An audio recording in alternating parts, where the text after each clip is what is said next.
I happen to be the executive director of a nonprofit, the Lansing Art Gallery, and Betty was on our board.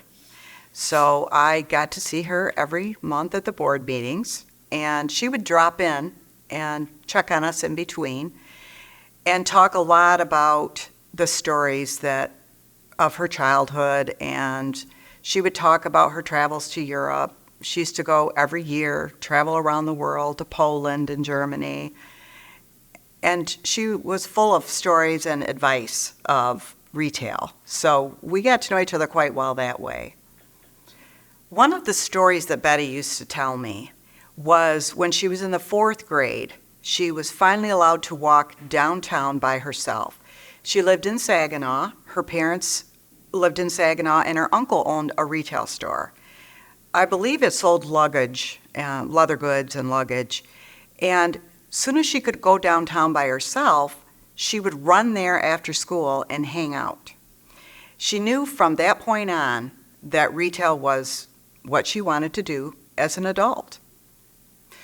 Her uncle owned the store, and at one point her dad, she used to call him Daddy, Daddy decided to open his own store, and he opened the store in Lansing. So the family moved from Saginaw to Lansing, and Betty stayed there almost until the end of her life. They opened a luggage store on Washington Avenue. Betty got a little area in the basement that was for her to sell gifts. This was after she had gone to college at MSU, and then she had traveled Europe for a couple of years and became very enamored with modernism and the gift shop business. So her dad gave her a table in the basement and told her that if you can sell it, you can buy it. So she started selling things in the basement. She was so successful that her dad bought the store next door, which is now 113 South Washington Square, and they were able to convince George Nelson to come and revamp that building and make it into a modern-looking building, and that became the Lieberman store that most of us know. Sold luggage, really fine leather goods, and gifts. Well, George Nelson worked for Herman Miller, and the bubble lamp was one of his inventions. The marshmallow sofa was another one. And Betty had read the book, The House, that he wrote, and just fell in love with him. They didn't think he would come and redo the building because he was such a big name, and here they were in Lansing. But he worked in Grand Rapids quite often. So he arranged with them that if they would pay for his airfare to Grand Rapids, he would then travel to Lansing. He stayed with her and her husband when he was doing the renovation. So she got to know him quite well. And the building, the George Nelson redesigned building, became such a pride for her that she felt it was a really work of art and spent her whole life taking care of it and making sure that it was respected and not abused. She had many, many days she would come into the gallery and tell me that she'd gotten an offer to lease the space, but it was a pizza parlor or it was a sandwich shop. And she was adamant that once the building was open for lease, that no one would do anything foodie in there. It had to be something worthy. She used to help us with displays and show us. When we first moved into her space, the gallery, we had jewelry displays that Boettcher Price had done herself.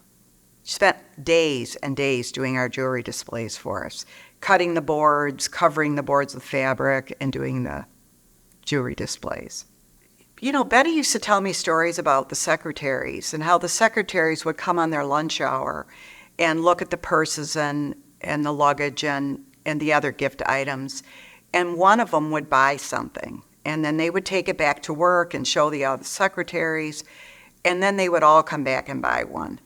So I think a lot of people just enjoyed the beauty of it. Even walking by the display windows was an experience. When we started leasing from Betty, I remember her saying, "This is a dream come true."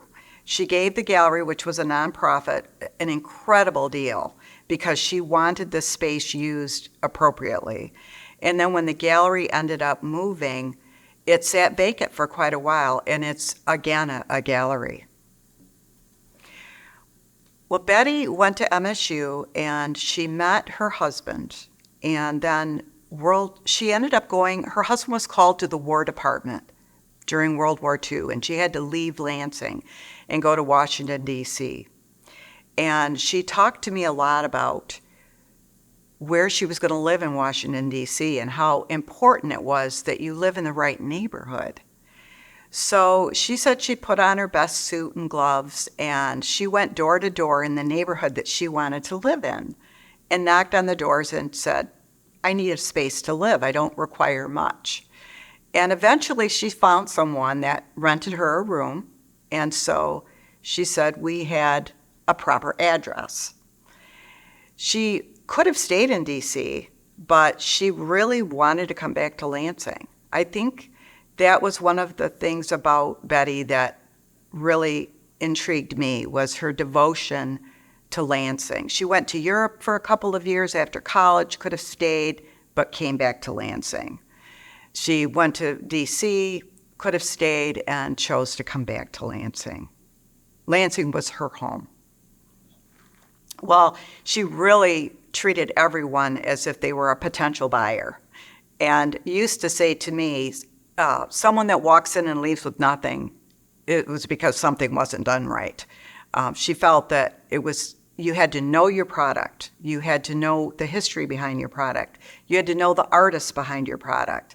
And if you tell the people about the product, they will want it.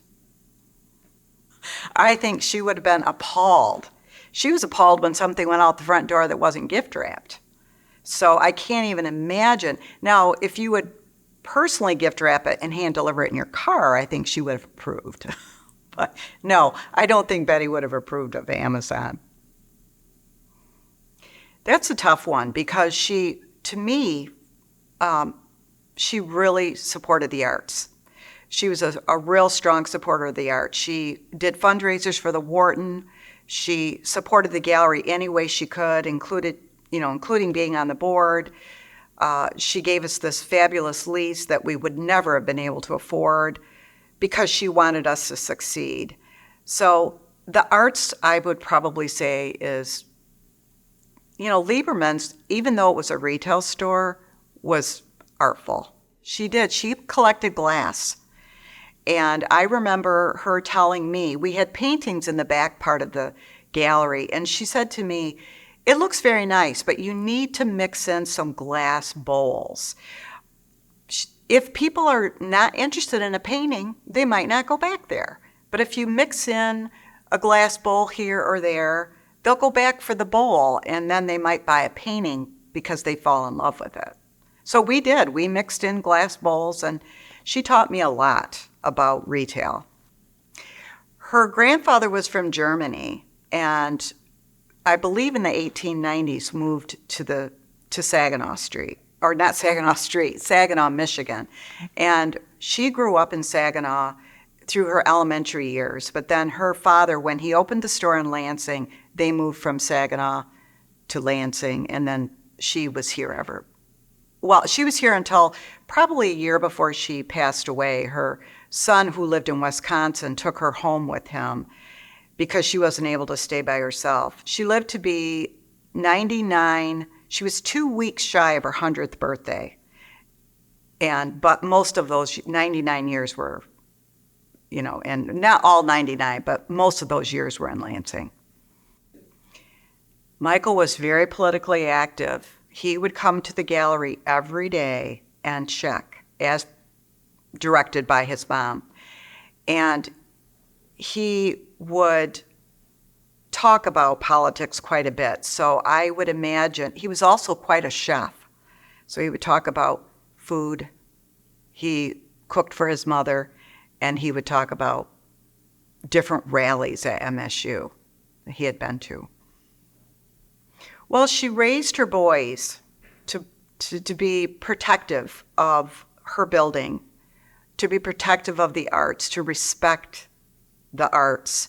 Her son Tom would come regularly from Wisconsin when we were leasing the space and just do little touch-ups, nip and tuck of this or, point and tuck of the brick. They both just really adored her, and she really taught them to respect the arts.